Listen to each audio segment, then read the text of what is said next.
So, we are back here for yet another beautiful day of working on diesel pickups. So, I think we left off last where I had checked the injector O-rings on the driver's side on this. And I've already kind of started resealing these. I got the last two for that side over here on the bench, and let's see if I can show you guys. This seems like a very small thing, but I will tell you that with this stuff, specifically with the issue that they were having with this, this would explain a lot, to be honest. So I don't know if you're going to be able to see it. Do you see that little raised spot right there in the O-ring? It's not really focusing very well on it. Let's see if I can get it a little bit better at that. Anyways, you can kind of see it. So with the issue this had, basically it would take the truck sitting for long periods of time for it to have the starting issue. And seeing that, and I'm glad that I actually saw that, seeing that, it gives me a little more hope that it was injector O-rings. Like I say, when I pulled the injectors out, I pressure test that side just like you saw in the video. I pressure test that side, and that side did not hold pressure like the other sides did. Now, with it running at 500 PSI, that O-ring is probably not going to leak enough to show up, in any kind of a runnability once the truck is running. But the way that it was running, and that it was progressively getting a little bit worse and a little bit worse and a little bit worse, having a little nick in the O-ring like that, and so basically how you tell if it was leaking, and again, I don't think you're going to be able to see it, but yeah, you can't really see it. So the O-ring has kind of there's a roughness to the O-ring, and you can tell that high pressure oil has been kind of blowing past that O-ring. So if it was a clean cut, that would tell me that it was done during installation, and that it wasn't leaking. But because that cut is jagged, the cut is from the high pressure oil, going past it. It's not going to make a clean cut, essentially, if that makes sense. I don't know if it does, but it makes sense in my head. So hopefully that's a good sign. Hopefully we're going to put this thing back together, and the issue's going to be gone. Because like I say, it was leaking down over the course of overnight, or I think they said that it would leak down as like if you drove it to work and it sat for 8 or 9 hours or whatever while you were at work and went to go fire it up to go home, it would have a long crank. So it wasn't just if it was sitting overnight, but it was also if you were just any kind of a long period of time where the truck isn't running. So that would make sense. Like say, basically, if that O-ring was leaking a little bit and allowing air to kind of come back up, and allowing the high pressure oil in the cylinder head to leak back, is what you're looking for. Any kind of an air pocket, that type of thing. I'm not going to say definitively that this is what's wrong with it. That it's still kind of a, I would say a crapshoot. There's a possibility that did cause it, but at the same time, we won't know until we put it back together. So that's that. So we're going to move on here. We're going to move on to this is a pretty self-explanatory process. There's really nothing to it. But so I'll just do one, and I'll kind of show you, how to do one. It's kind of a pain just because of how tight these O-rings are. They're pretty tight around the body when you pull them off, and they're really stiff O-rings as well. They're not, they're not very pliable. So I'll just show you guys one and kind of show you how I go about doing the coppers. But otherwise, I'll just, show you the process of putting it back together. So.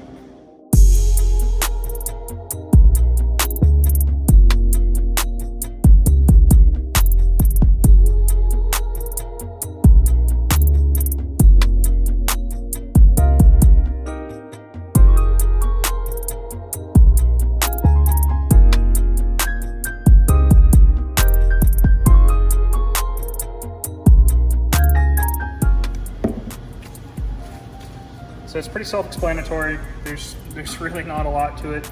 Just pull the O-rings off and put them back in the order they came off in. You know, obviously new O-rings. Say obviously, orange one goes up top, and then you've got this pink one, or purple, or whatever color you want to call it. I think it's pink. It's fuchsia. This one, I'll show you the new one because that one is kind of hard to see. But this bottom one down here, make sure you guys can see what I'm talking about. So this bottom one has 3 different seals to it, and this is one of the ones that I was talking about. So you've got, I believe these are kind of a, they're kind of, well, I guess they're black. They're not really any color. So you've got this round one there, looks like just a normal O-ring. And then you've got what they call a quad ring, or I guess that's what they, I don't know if that's what they actually call it, but in the marine world, that's what they call it, is a quad ring. So this is the one that I was showing you, had chunks missing out of it on that other one. So basically it goes, you know, starting from the bottom of the injector going to the top of the injector, you've got this round, you know, regular normal looking O-ring, the quad ring, and then there is,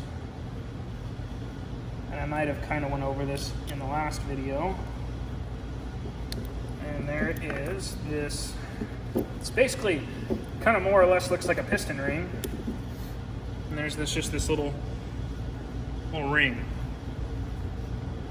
And basically this ring, what this ring does, because this is the top one, basically, it supports the back of that quad ring. That's why that one is square, basically, is because basically this steel ring, it helps keep the O-ring stable. So it helps keep it basically from just blowing the O-ring out. So yeah, so you've got those 3 there on the top. So basically those are on the top, in the top ring, and they go just like that. If you ever have a question when you're doing this, all right, where was I? I got a phone call. So if you ever have a question when you're putting this, you know, doing injector rings on one of these, like I say, this is at the very top. So this is the first thing you are going to put on when you're putting your new O-rings on. And this square O-ring, just like I already explained, sits, you know, on that, probably should put it where you can see it. This square O-ring goes right up against this steel ring. And like I say, that steel ring supports the back side of that. So like I say, if you ever have a question about it, that's how that goes. It starts like that. So the other O-rings are self-explanatory. You cannot put them on wrong. So then moving on here to the copper, I basically, you can do this, you know, a bunch of different ways, and you can do it however you find it easiest. You can either, like I use the screwdriver on it. I just kind of like move it around a little bit, and then just kind of get the copper worked up from the body of the injector. It's kind of a pain.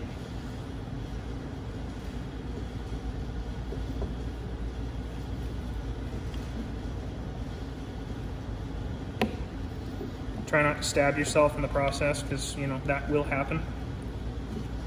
Okay, so got everything undone. Take a somewhat clean towel or rag, something somewhat lint-free. 7.3s don't care as much. They're not as picky about, you know, debris and whatnot, you know, getting in the fuel system. You still don't want to be rolling around in the dirt on your, you know, garage floor. But get that all cleaned up like that.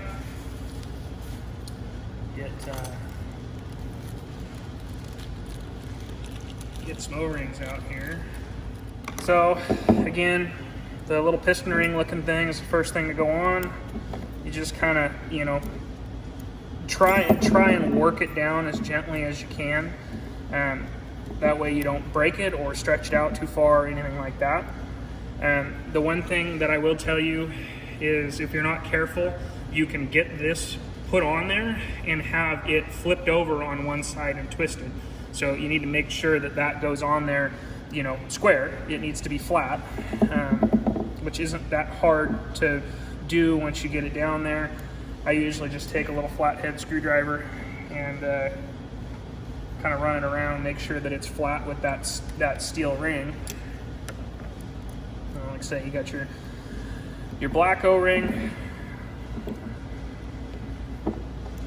So these other two are the harder ones to put on. These are pretty, I mean, you can't really tell through the camera, but they're pretty stout O-rings.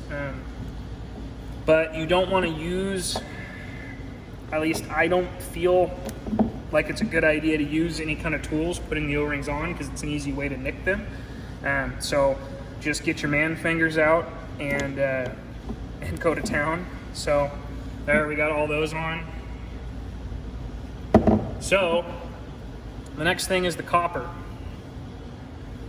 The way I like to put the coppers on, I found it to be the easiest. You just kind of set it down there. I usually use a 10mm socket, and then you just kind of put it on there, press it down, make sure it's nice and flat. You're good to go. Simple as that. Before you stuff these back in the engine, smear a little oil around on the O-rings, just so they're not going back in there dry. And then, like I say, just put them back in the truck. So I'm going to go ahead and finish up doing the rest of them, and then show you guys how to put them in. If any of you guys have ever put 7.3 injectors in, you know it's kind of a interesting process, let's say. So I'll get back with you guys when I'm ready to do that. All right, so for anybody who has never done this before, and I don't think I went over this either, so I'll go over that real quick, just in case if I didn't in the last video, just so that way you know. So when you're pulling the injectors out, I think I might have, but like I say, I'll just go over it real quick again. So when you're pulling the injectors out, if it's the first time you've ever done it, pull these off. They're oil deflectors that go on the injector hold down. They go right here, if you can see that. There's a bolt hole right there. So they go right there. Pull those off, because if you've never done it before, you will break them. So, and then you just take, I like using this adjustable heel bar, and you just take it and you just stick it on the head right here. I'll do it on this one because you can probably see that one better. You just stick it on the head right there, basically, and then the injector will pop up. So, going back in with it, and some of you, I don't know, there is probably different ways, and some of you might cringe while doing this. If you think that this is wrong, sure, okay. I have probably done hundreds of sets of 7.3 injectors in my career, and I have never had a single issue doing this. Now, that being said, if you're being dumb and just swinging it around or using a sledgehammer or, you know, whatever, you're just being stupid with it, you can hurt these things, and they're not invincible. So go out and get yourself a rubber light dead blow hammer. So this will work on all of the injectors except for the back two on the passenger side, which you can, over there on that side, there's pry points off of the side, and it doesn't take much pressure at all to get these things in here. It really doesn't, and it's the only real way to do this. So like I say, on the other side, if there's room back there, or there's not room, but there is areas like that you can pry on the heater. That's how little pressure it takes to get them in there. Is the heater box is plastic, and you can take a pry bar and pry against the heater box without breaking or damaging the heater box in any way to get these things in here. So you just take your rubber dead blow hammer and you just kind of tap on it. Try and tap on the edge, not in the center. You just tap on it until you hear it kind of thud and get a little, firmer, and then it's all the way in. So the big thing though you want to watch out for, hopefully you can see this because I can't tell. if you see right here, this bolt stays in the head when you take the injector out. You don't take this one out.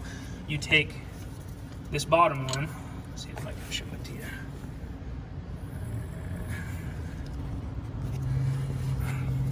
This one down here. There's another one right here. And you take that one out. And when you go to pop these out of the cylinder head, you want to take that hold down and you push it up like that. And hold it up and stick your pry bar in here like that. And then you can pop up on it. And the same kind of concept goes for when you're putting the injectors in. This one isn't in all the way. I still haven't tapped that one in. So when you put it in, you kind of get that centered. So you kind of center it in there, make sure it's centered between the rocker arms, and then kind of slip that over the top of that bolt. And then when you tap down on the head of the injector, like say, try and tap on it like right here where my finger is, or on one of the bolt heads. It's not going to damage it, trust me, unless you're being real dumb with it. Just tap on the corner, tap on the edge, just, you know, ever so lightly tap on it, and it'll just kind of fall in there. You can, if you can get enough pressure.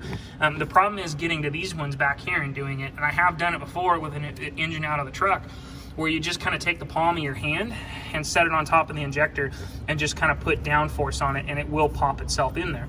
And there is a torque sequence, which I'm not going to explain that to you. There's a lot of threads on forums and stuff online. If you just Google 7.3 injector install, of the torque spec and the sequence and everything of installing these injectors and getting the bolts in there. It's really self-explanatory. It's really easy to do. So, but anyways, yeah, so just make sure that this is lined up with your bolt here. If you try tapping it down with that not lined up, it'll get bound and you'll end up having to pop the injector back up to get it back over the top of it. So anyways, I'm gonna go ahead and tap that in and get all of these installed. There's no reason for you guys to see that, but yeah, so I'm gonna get after that. I got the injectors back in. They're tightened down. They're where they're supposed to be. These have a oil rail in the head that feeds the high pressure oil to the injectors. And when you pull the injectors out, all that oil from that oil rail goes down into the cylinders. So the way to get that out of the cylinders is by pulling the glow plugs once you get the injectors back in it. Pull the glow plugs out, set the valve cover on it, throw a couple bolts in it so that way it doesn't blow oil everywhere when you crank it over. So that's what we're going to do next. I'll set the camera up so you can kind of see what's going on. That way we can get this thing running, get it back out the door. That way we can see if this fixed our issue or if we still have an issue. So, and I actually had, I've been doing some other projects that really didn't have anything juicy to record, but I had another 7.3 come in that had kind of a weird programming issue or weird runnability issue, and it took a little while to figure out. It was pretty interesting, and honestly, I didn't think what fixed it would actually fix it. It was kind of a weird. I've never run into this before, but it basically, and some of you may have run into this before. I don't know. I never have. I've never had this issue. Basically, what happened was, had a customer with a truck, had a runnability issue, had a Hydra in it, and essentially the runnability issue was when it was cold, it didn't matter. You'd just be, pulling out into traffic, or out, and just barely accelerating up to speed, and the injection pressure would shoot way up. I mean, you get like 3,800 PSI of injection pressure. And I'm gonna set you guys up on the tripod here. But you get like 3,800 PSI of injection pressure. And barely just tipping in the throttle. And you get like 3,800 PSI, which then would throw the service engine light because it's too much injection pressure. The computer doesn't like that, it's seeing too much. So it really shouldn't see more than 3,500 or 3,600 at any time. And then also, if you give it a little bit, get a little aggressive with the throttle, not horribly aggressive, obviously the truck's still cold, but get a little bit aggressive with the throttle and pull completely out of the throttle, the injection pressure would dip so far that the engine would start loping until it could kind of catch itself. and it would dip all the way down into the low 200 psi, which is amazing. It's amazing the thing even would stay running at, you know, that low. So I screwed around with it. The truck's got 200,000 miles on it. The ICP sensor was leaking a little bit of oil, so we threw an ICP sensor in it. Said screw it, threw an IPR valve in it just because, like, it's got 200,000 miles on it, it's never been replaced. It's a good idea to replace it. So we replaced both those, didn't change anything. The truck did noticeably run better, but not didn't fix the issue. So we ended up trying a different hydrant in it, thinking maybe maybe there's something wrong with the chip. That didn't fix it. And what I found was when you pulled the chip out of the PCM, that it would run fine, didn't have any issues. So the thought crossed my mind basically right before I put the Hydra in. I put the Hydra in this truck about 1.5 years ago. And right before I put the Hydra in it, it was at a friend of mine's shop, and he does transmissions. And the customer, the truck had a Hypertech programmer on it or something like that on it. And somebody told him that an SCT was good, which they are, they're not bad, but they're not the best for 7.3s. And so he wanted to put the SCT on. Well, he wanted to put the SCT on it, and so the friend of mine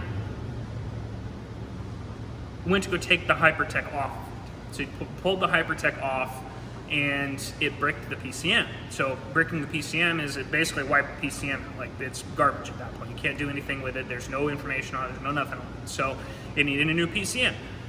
So they put a new PCM in it, and anybody who knows 7.3s knows that on the PCM, there's a tag on there, and there's a 4-digit, for lack of a better term, it's usually three letters and 1 number, code on the PCM. And that gives you, that's the PCM code, that's what you tune the truck off. So you enter that into a converter, and it gives you the whatever, the hex code or whatever they call it. And so that's what you tune it off of. Well, so this truck got tuned off of that 1.5 years ago, and it caused these issues. Well, basically, what I ended up finding was wherever the PCM came from, they programmed it with a different PCM code than it had on the outside of the PCM. It basically, the truck was a 2000. The PCM code that was on the tag was a more broad-ranged code, so it was a 99 to 2001 code. And what I ended up doing was I Googled the codes and found that there was a 2000 code that was specific for 2000s, and I loaded a tune for it for a 2000 off that PCM code, completely different one than than was on the tag on the PCM, and fixed the issues. The truck runs great. So it makes more power. It does literally everything better. It doesn't have any issues when it's cold. Nothing. It runs perfect. And so weird. I've never run into that before, and I'm sure that as time goes on and the older these trucks get, that I'm going to see that more and more, because PCMs do fail. They're not indestructible. So I mean, the more and more you have, the more you're going to have issues with. So anyways, so that was kind of interesting. So if you put a Hydra in your truck and you're having weird runnability issues after putting the Hydra in there, or any piggyback chip, check that. Make sure that it has the proper, it's been programmed with the proper PCM code. And just by verifying whether it's, look at the PCM and see if it's newer than the truck is, basically. But anyways, yeah. So that was a bizarre one. I haven't come across that before, and it was pretty interesting.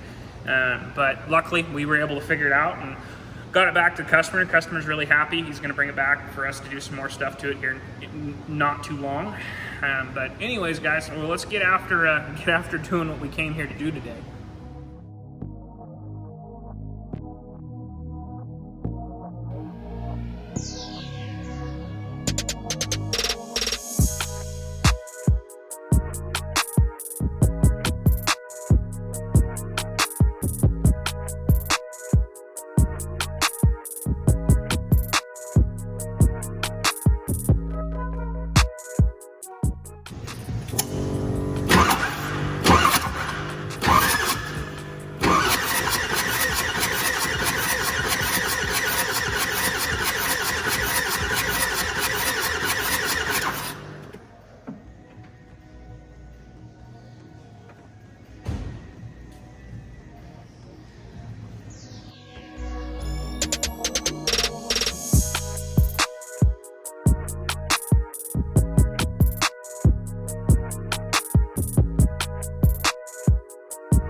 All right, guys.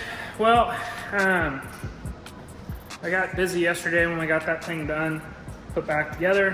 As you can see, we've got different scenery today. This is a whole different thing in itself. But got that 7.3 put back together, went out and ran it. Runs really good. And we're actually on to the next day. And so far, it hasn't had any kind of starting issue. It's pretty warm out today. I think it was probably almost 80 degrees by the time I started it today. So there's no guarantees, not counting my chickens yet.